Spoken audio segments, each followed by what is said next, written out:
What's up, guys? Welcome back to Ravenrock channel. So today we'll be covering a little bit topic about Japan, and basically I kind of want to briefly um, introduce and explain what these paper is basically about, and I think is probably going to be really helpful to build up your macro economic framework and be able to um, proceed and understand what the mainly of the paper is talking about. So, like my very ambition in this channel is that we be able to establish a global community, that we be able to coming all together, read different valuable materials, in the same time we are also able to process different news, and we be able to come up with our very own original thoughts. As you would know, it's very difficult to find original thought in the financial market, because right now, as you can see from YouTube, there are thousands of YouTubers basically making channels talking about QE, talking about price of gold, talking about Bitcoin, and etc. But none of it, I realized, I wouldn't say none of them, but very few of them would pay attention to the mechanism and also the reason why there would be a price movement out of specific asset class like gold, silver, and etc. So, price, essentially speaking, we all want to speculate on the asset price. But however, it would be crucial for us to understand what really drives the asset price. If we don't do that, it's going to be like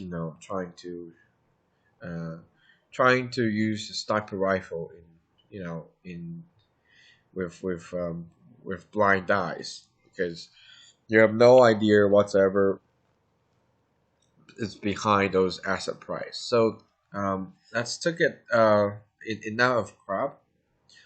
So let's look at and focus on the topic of this dissertation.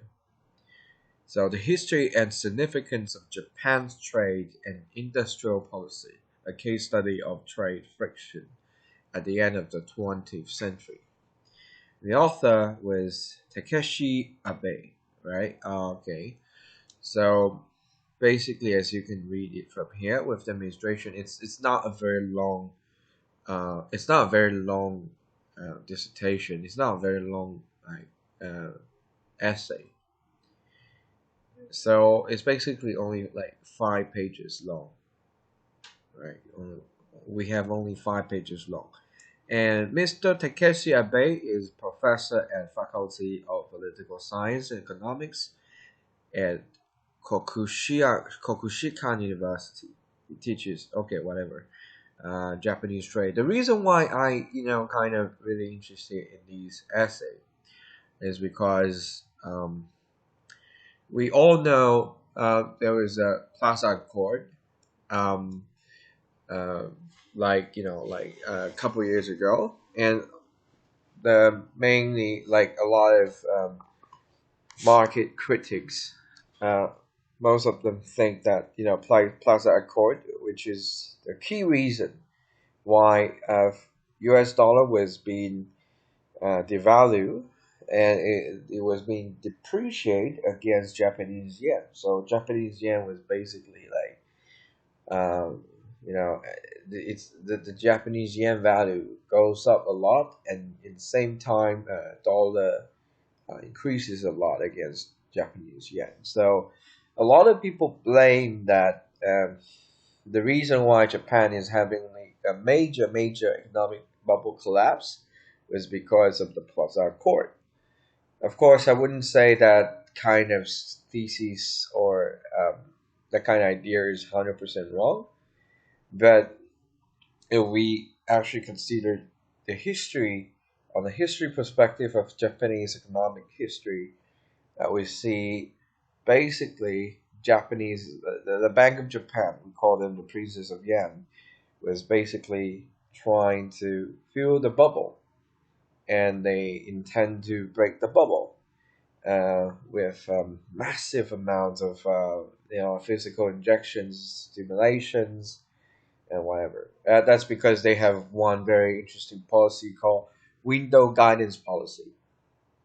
So what essentially is window guidance policy is basically imagine yourself as the central bank chairman, and you'll be able to allocate those capital and inject all these capital in different varieties of different departments. So you'll be able to dictate which money goes to where, and you'll be able to manipulate the economy just like that.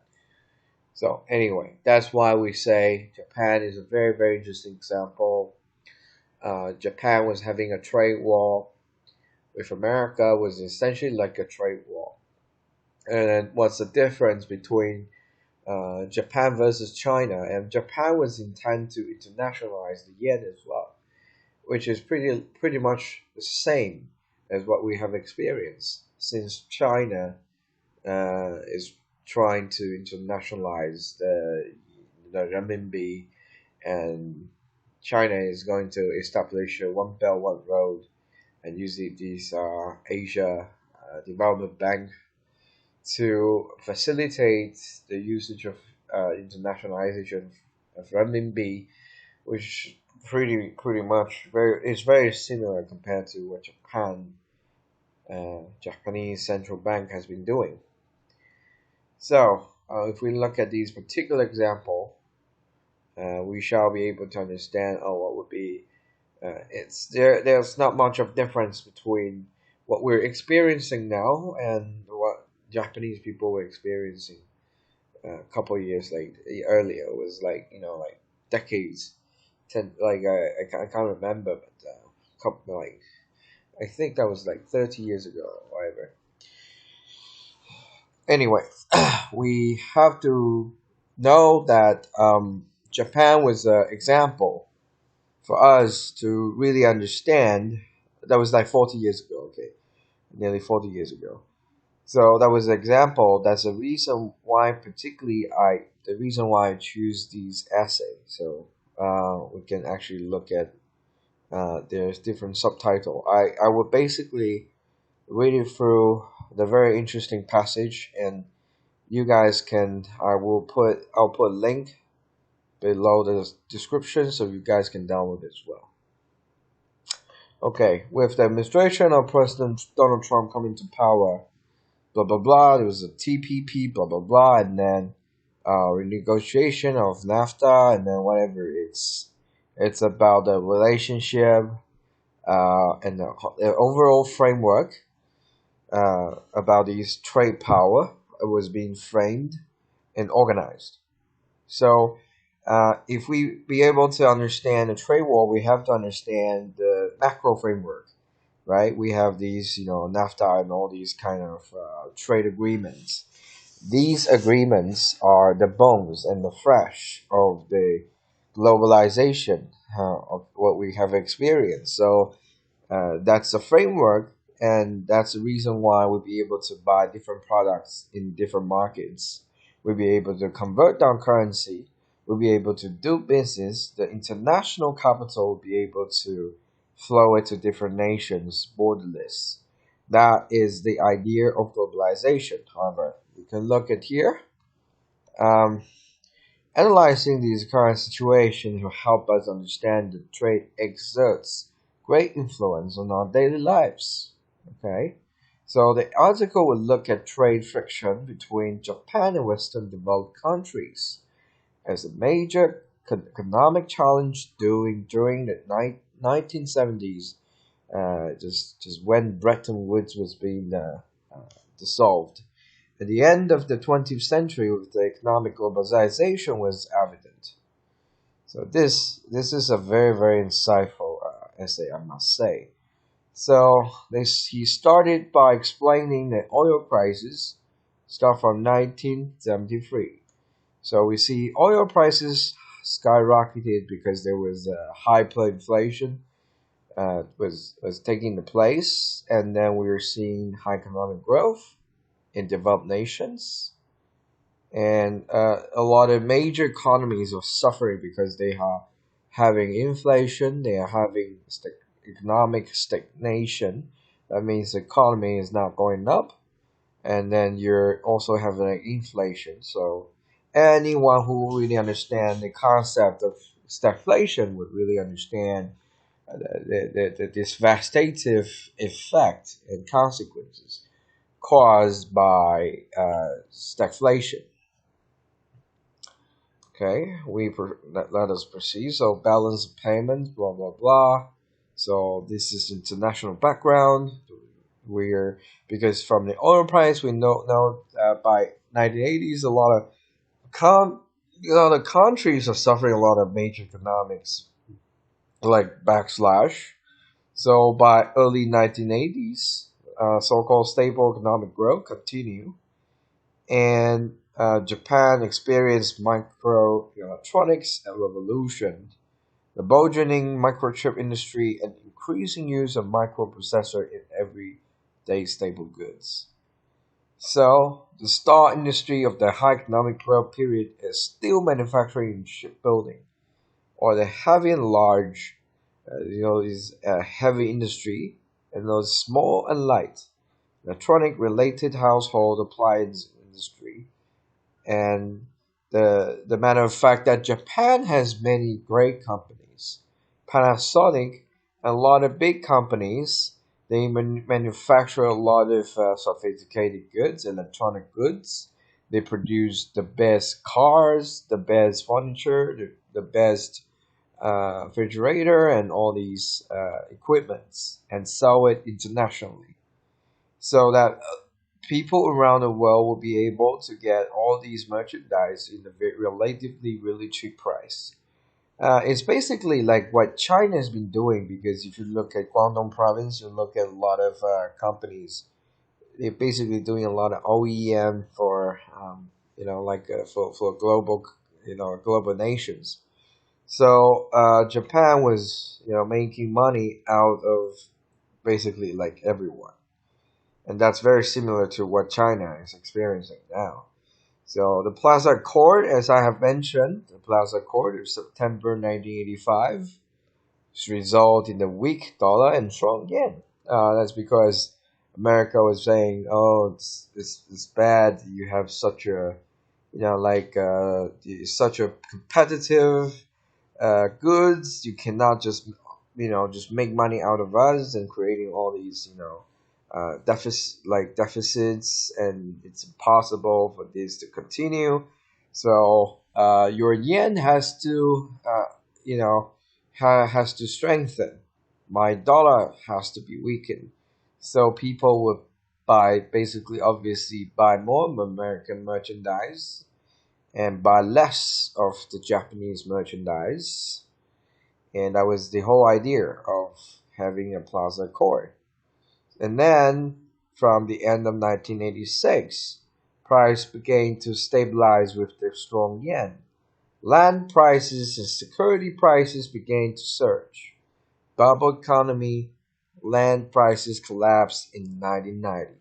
Okay, so we see the results out of Plaza Accord is the bubble was being collapsed, and then the real estate price plummeted, just like what we have learned. Japanese people call this missing 20 years, missing 30 years. I don't know how to describe it. They basically right now is the missing 40 years. So, and until now, Japan's not been able to recover from its previous glory. So trade frictions intensify. Yen continue to remain strong, but Japanese export to the U.S. has shown no signs of slowing down.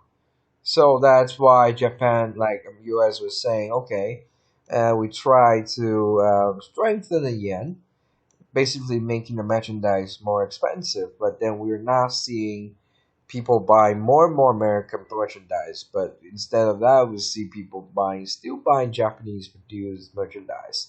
So as a result, Japan's trade surplus with the US reached $10 billion in 1978, continued to expand to $60 billion in 1987, to $81 billion in 2000, the year of 2000. So the percentage of exports to the US of total Japanese export was little less than 26% in the late 1970s, but rose to 35% in 1984, stayed around the 30% level in the 1990s. On the other hand, the percentage of imports from the US of total Japanese imports remained around 20% after the 1980s.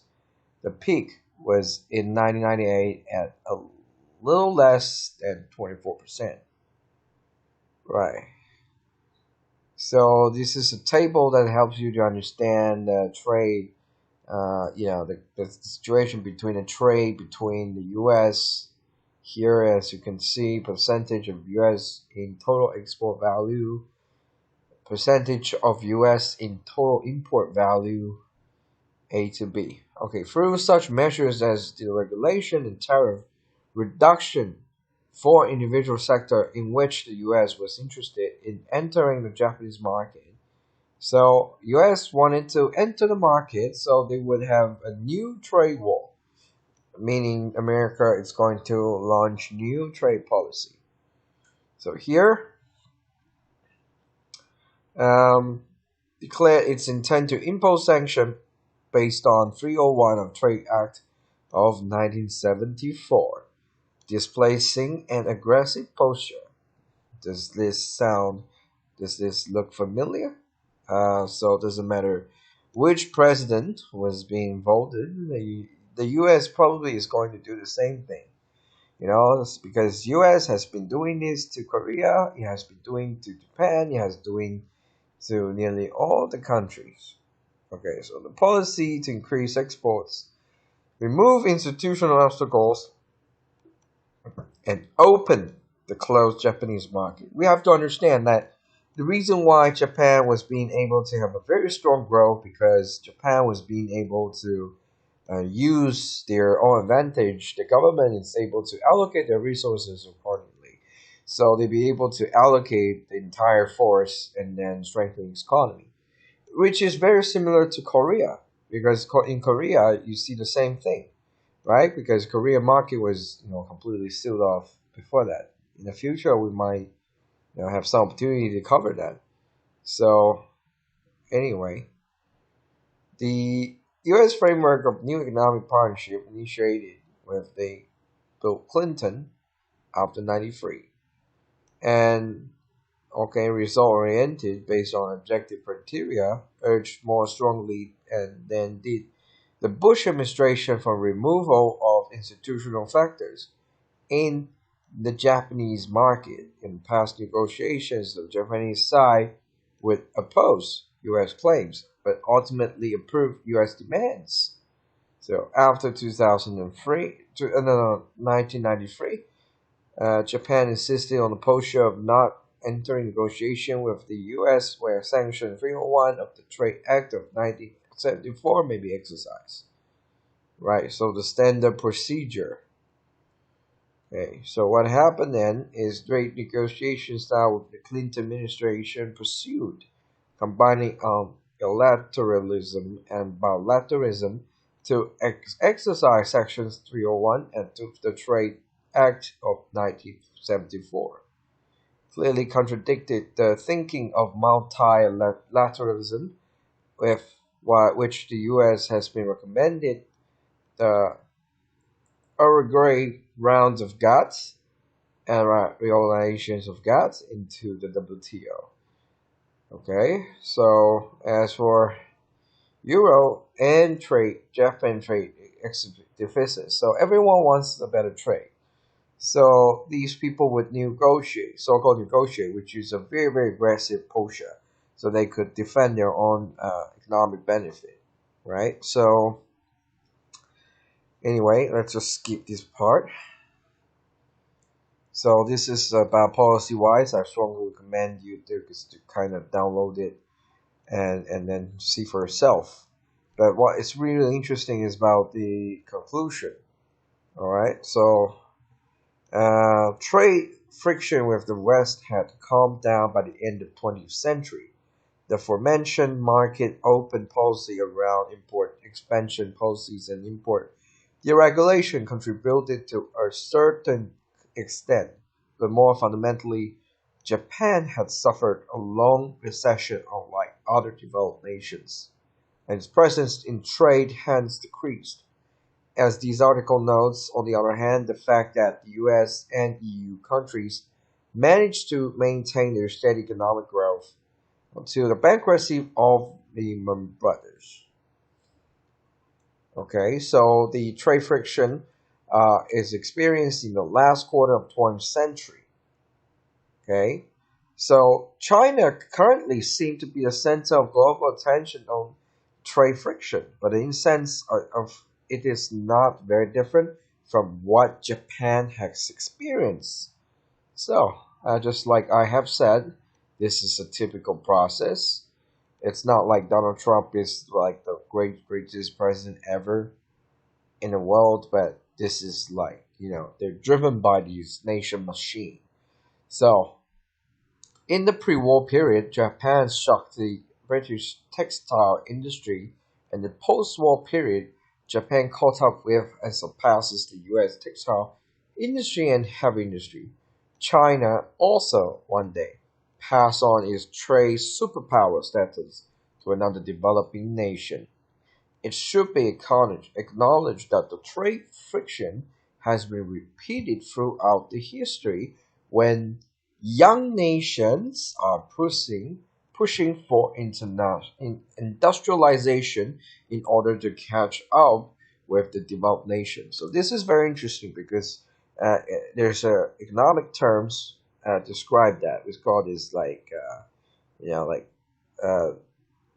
what was it called? It was called like as people who are beginning, maybe like a bit later would have advantage because the facility has been developed. So that's why the younger nations tend to have more potential economic growth. So I think that would happen to India as well. So we're now seeing the power of that shifting to India gradually. So, and then one day, America probably going to do it against India as well. So let's see. We will see. So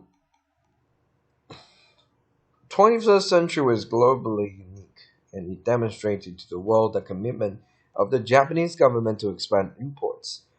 However, to what extent it worked in easing the trade friction is difficult to assess just from table 2, the above table. You can read it yourself.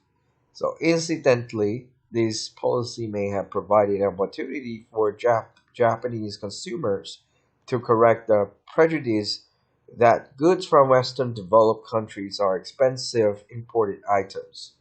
The late 1980s, when the policy was implemented, coincided with the bubble period, and throughout the life of the policy, average high-end designer items became more affordable for the wealthy, while cheap imported items from China and other countries prompt active use of these goods through a 100 yen store for ordinary citizens. Thus, all in all, imported goods became more affordable on a daily basis. It is very likely that in addition to the yen being continually strong, import promotion campaigns by the government changes people's notions of imported goods. So the whole article explained very in details of how how Japan was able to experience the trade tensions rises and was being sanctioned by EU and also America.